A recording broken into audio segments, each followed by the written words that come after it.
Ari nga, dayo pa kami ng Mega Donkey. Tapos may bibilihin laang.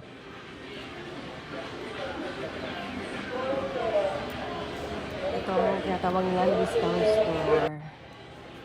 At yan, bumili nga ako na akong support sa mga tao dahil nasa ako na palagi. 500 yen lang siya. At ito naman ang famous na capsule time machine. At ito masarap daw yan. Sabi ng aming nurse.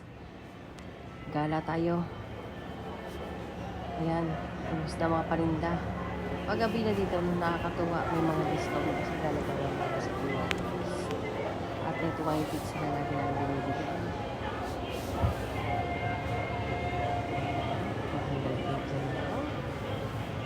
Mura na. At ito ang kanyang onigiri. At syempre, ang fresh salad at sandwich. Mura lang yan, mga piso-piso lang yan. Yung mga salad na yan. Ito pa, galat-gala pa tayo. Tagpak sa mukha. Pak na pak. Bagi-bagi nila. Ako lang yan, ay hindi gumaganda sa Japan.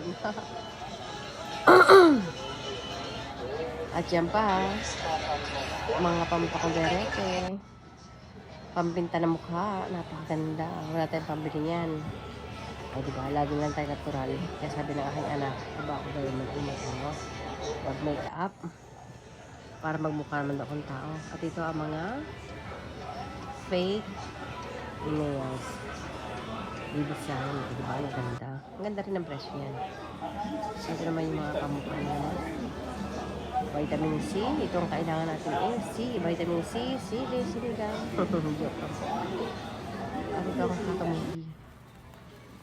Maganda rin yung hatamugi daw sa mukha. Pero hindi pa ako nakakagamit noon.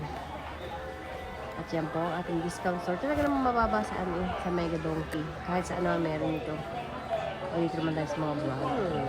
May Michael Kors na. Yung mga Michael Kors para din yung ano. Bag. Sandals. At ang Coach ay nakatali at baka manakaw. May alarm. Alarm. Ayan, may alarm pa. Baka may magnanakaw. Hindi na ito mag-alarm ng malakas. Yes. MK. MK. Oh, ang dami. Coach dito, coach doon. Coach. Ano ang player? Charing. Puro mga branded na bag yan. Mga branded. At ito naman ang aking favorite na brand, ang Gucci. Oh, my God. Ang aking pinakagusto ay ang 60% off daw, Gucci. pero na Chigo.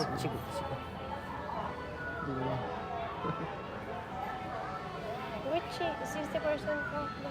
Ako hindi masyadong makalakas ang boses kanina. Ay, ako nahihiya. Nasa loob ako. Siya, sige, hindi na muna kayo. Pero sa labad mahigit. Saan na ulit.